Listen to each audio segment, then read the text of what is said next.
जमीन साजिश में है, हर ख्वाब टूट जाना है। जमीन साजिश में है, हर ख्वाब टूट जाना है। परों को तेज कर लो, आसमां पे घर बनाना है। 384 ईसा पूर्व ग्रीस की राजधानी एथेंस में जन्मे डेमोस्थनीज जब सिर्फ 7 साल के थे तो उनके माता पिता का निधन हो गया। और माता पिता जिनके सहारे छोड़कर गए थे, उन्होंने उनका सब कुछ छीन लिया।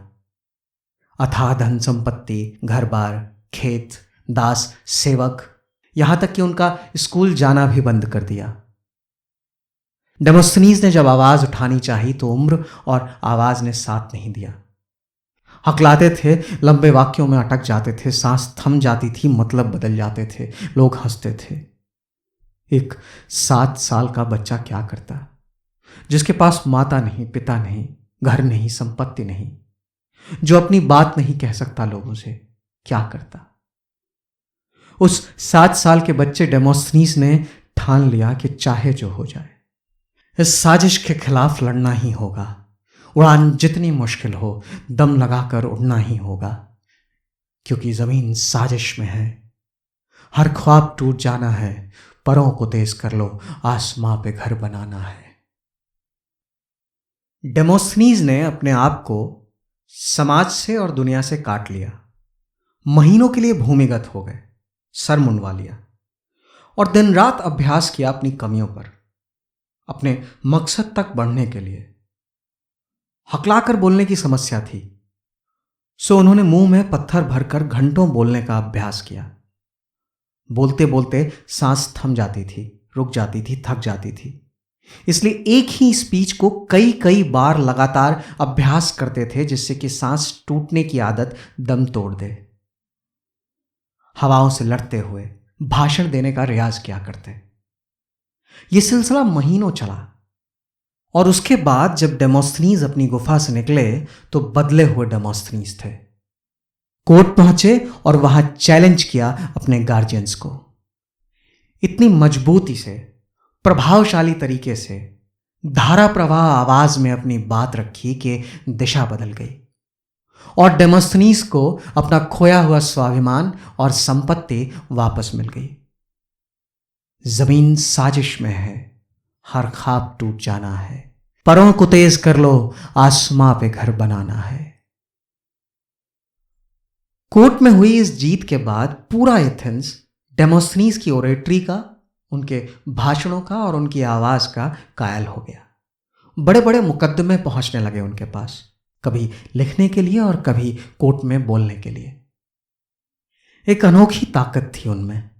वो अपने भाषणों को, अपने शब्दों को, अपनी आवाज को, अपनी डिलीवरी को मुकदमे की जरूरत के हिसाब से ढाल लिया करते और वो जीत जाया करते।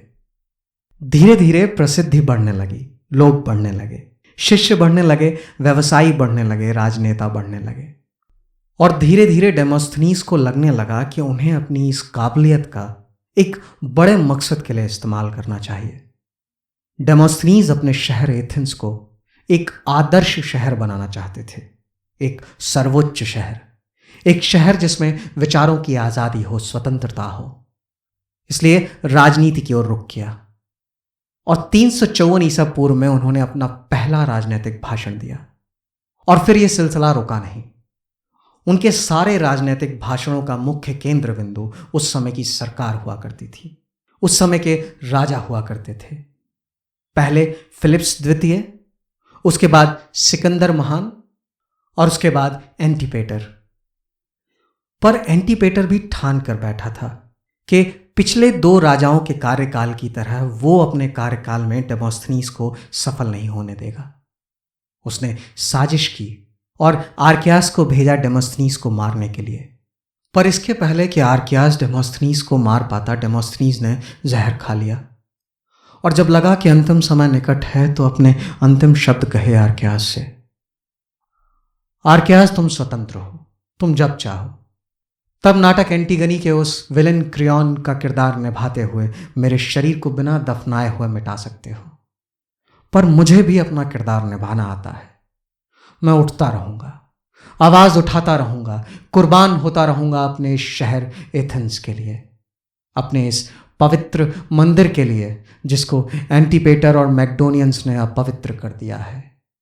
मुझे मेरा किरदार निभाना आता है।